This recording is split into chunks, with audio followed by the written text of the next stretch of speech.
2013.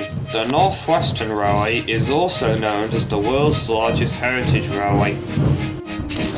It was founded in 1914 by the government-sponsored amalgamation. It has a lot of engines, from steam engines to diesel engines. The main 8 engines were no exception. They are Edward, a K2, Gordon, James and Henry, a tram engine called Toby, 2 tank engines called Thomas and Percy, and Emily, a GNR Stirling single. They were a good crew, striving to be the best on the railway, not always succeeding, but proud of their work.